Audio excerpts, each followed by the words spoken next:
Tash të dashurmis takuemi me Donën përmes një lidhje direkte dhe informatat të tjera saj përket alergjive dhe frymarrjes do t'i diskutojmë tash në vazhdim.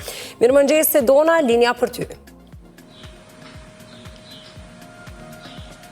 Mirëmëngjesi Agnesa, mirëmëngjesi për gjithë shikuesit. Unë pranë kam pulmologun Gazmend Zhurin, me të cilin do të flasim rreth alergjive saj përket frymarrjes. I nderuar, faleminderit shumë për kohën. Faleminderit juve për ftesën.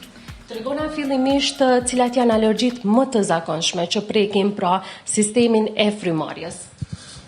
Tradicionalisht jemi mësuar që të flasim për alergjitë e rrugëve të sipërme të frymarrjes, siç janë rufa apo riniti alergjik, mandej laringjiti alergjik edhe pjesët e sipërme të rrugëve të frymarrjes. Kur flasim që manifestohen me të shtitje, pastaj me rrjedhje të syve, me kruarje të syve, hundëve e kështu me radhë. Kur flasim për alergjitë e rrugëve të frymarrjes, kemi fjalën për alergjitë të cilat i prekin rrugë respiratore, që shpeshherë me vonesë diagnostikohen dhe nuk trajtohen ashtu si duhet sipas protokolleve që ne i njohim. Kjo ndodh për shkak se simptomet e këtyre alergjive apo të tendjeshmërive të rrugëve të frymarrjes nuk janë me simptome tipike sikur alergjitë e tjera. Si mund ta dallojmë një koll të zakonshëm nga alergjitë edhe pulmologjike, po ashtu edhe alergjitë astma, siç është? Është shumë vështirë të dallohen, t'ju them të drejtën, për shkak se tek rrugët e frymarrjes, kollitja është një simptom i cili manifestohet tek shumë sëmundje respiratore, siç është bronkiti kronik, astma bronkiale e kështu me radhë. Te tendjeshmëritë e rrugëve të frymarrjes apo alergjitë e rrugëve të frymarrjes, kollitja është e thatë dhe zgjat me muaj, ndonjëherë me vite, dhe shpeshherë pacienti shëtit për një mjeku te mjeku tjetër dhe nuk mund të zbulohet arsyeja dhe shkaku i kësaj kollitjes. Fillon trajtimi shpesh për fat keq me antibiotik, ndonjëherë trajtohet edhe me banët të tjera, bronkodilatator e kështu me radhë, dhe nuk zbulohet shkaku i vërtet. Dhe në këto raste, si ndihmës për zbulimin e sëmundjes e ndjeshmërisë së rrugëve të frymarrjes janë testet alergjike, të cilat na ndihmojnë shumë me gjetë se në çka është personi apo pacienti alergjik dhe se si duhet të trajtohet. Po, me që po flasim edhe për trajtimin, ç'është bëhet trajtimi i tyre, domethënë, i gjithë kësaj alergjisë?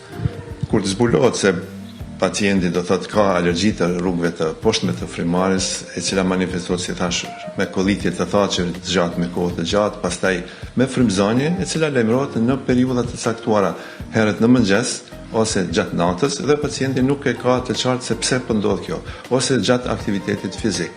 Me këtë rast, testet alergjike, si thash më parë, e tregojnë shkakun e vërtet. Trajtimi bëhet me antihistaminik ose me ilaçe kundër alergjisë që ati përdorin, me të alergjitë të tjera të cilat alergologët i përdorin, dhe me pompa të cilat përmbajnë bronkodilatator dhe kortikosteroide. Për shembull, kortikosteroidet siç janë butazonidi e kështu me radhë, janë barnatoret e tona kanë mjaft këto barna të cilat përdoren për qetësimin e kësaj alergjie dhe mjekimin e trajtimin e këtyre alergjive të rrugëve të frymarrjes. A kanë shërim alergji që prekin sistemin e frymarrjes? Po alergjitë e rrugëve të frymarrjes apo tendjeshmëritë e rrugëve të frymarrjes të them më mirë, meqense shpeshherë dhe nuk zbulohet shkaktari i vërtet. Mund të bëjmë të gjitha testet e mundshme që bëhen në Kosovë dhe nuk e gjejmë, por pacienti thotë unë jam i ndihshëm në mjegull, në temperatura të ulta, në lagështi, në tym të duhanit e kështu me radhë. Mjekimi është i suksesshëm, por nuk garanton që nuk do të përsëritet epizodat e frymëzanies.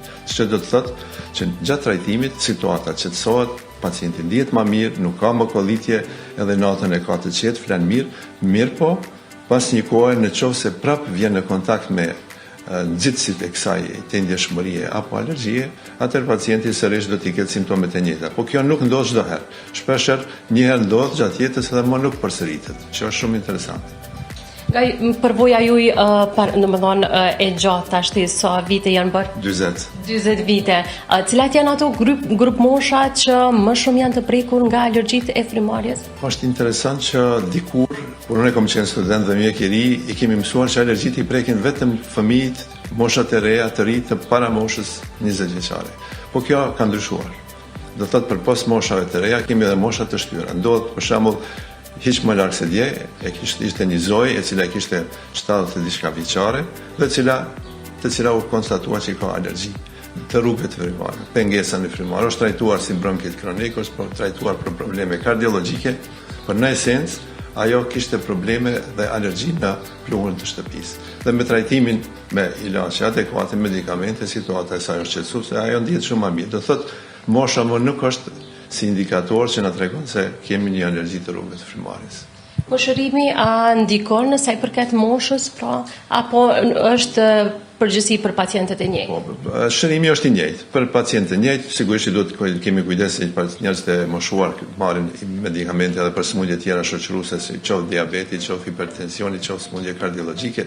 Po në këtë rast, këto barna që ne i përshkruajmë nuk kanë ndonjë efekt ansor. Duhet kemi kujdes sigurisht, por nuk kanë ndonjë efekt ansor dhe mund të jipen pa ndonjë problemi sipas nevojës dhe sipas kohëqësisë së sëmundjes.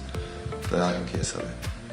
Alergjitë e frymarrjes, me që po flasim vetëm për këto, a ka ndikuar pak a shumë edhe në Covidin 2019, apo vetëm është përcjell, domethënë, për ata persona që kanë pasur këtë problem, kaq vite, domethënë Covidi e ka ngacmuar?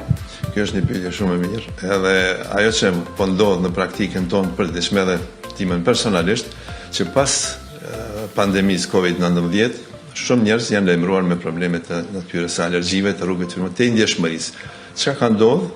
Tash askush nuk mund ta di, a Covidi e ka nxit një proces i cili ka ekzistuar edhe më herët, një alergji e rrugëve të frymarrjes, një ndjeshmëri dhe tash është acaruar me virusin e Covidit, apo Covidi ka qenë iniciator, ato nuk mund ta ndim, sigurisht me studime gjatë viteve do të zbulohet edhe shkaktari vërtet. Por keni të drejtë, Covidi ka shfaq në sipërfaqe sëmundjet alergjike edhe më tepër se sa që kanë qenë më përpara. Dhe pacientët vinë thonë, doktor, unë deri në kohën e Covidit kam qenë mirë dhe tash e kam këtë problem. Edhe kjo drejt për drejt lidh shkakun e këtyre ndjeshmërive apo alergjive të rrugëve të frymarrjes. Ka pasur pacientë ose persona që kanë ardhur pra pikërisht me këtë problem, numër i madh i tyre prej Covidit e këtij? Po, ka pas, jo shumë numër i madh, po një numër i caktuar tash i pacientëve të cilët vinë.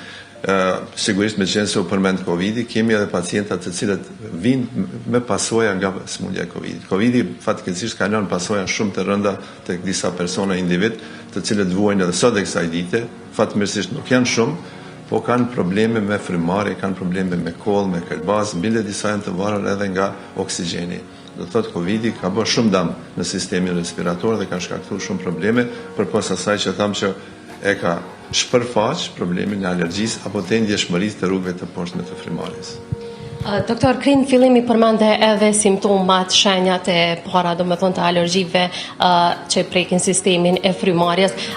Tash një mesazh për gjithë shikuesit të cilët nuk e din, pra i kanë këto shenja, por nuk e din se me çka po ballafaqohen dhe mundohen të shërohen në mënyra vetanake, pra pa u konsultuar me një mjek. Çfarë ju kishe thënë atyre? Po, personat apo njerëzit të cilët vujnë nga një kolitje kronike e thatë, e cila nuk ka ndonjë shkaktar të njohur, më thonë përkundër, edhe njerëzit marrin antibiotik, edhe mjekët i shërojnë me antibiotik, i trajtojnë, po situata nuk përmirësuar me muaj të tanë, me vite, patjetër duhet të vinë te një pulmolog dhe të bëjnë testet e alergjisë, dhe të shohim se mos është problemi i alergjisë në rrugëve frymarrjes, dhe kjo është porosia. Do thotë patjetër kolla e pasqaruar duhet patjetër të testohet. Të kemi haruam të përmend edhe duhanpirjen, shpesh duhanpirja lidhet, por pavarësisht kësaj duhet të bëhet dhe të shiqohet se a ka ndonjë ndjeshmëri të rrugëve të frymarrjes tek pacientët e tillë. Faleminderit shumë për krejt të informatat që ndohet me ne edhe shikuesit tonë. Faleminderit edhe juve për ftesën. Faleminderit, ne takohemi me tema të tjera. Agnesa, me kaq po e përmbylli këtë lidhje direkte, linjën po e kaloj tek ju në studio nëse nuk keni ndonjë pyetje. Faleminderit Dona për këto informata, kënaqësi që i patëm pra në studio. Ne tani do të vazhdojmë me një material tjetër.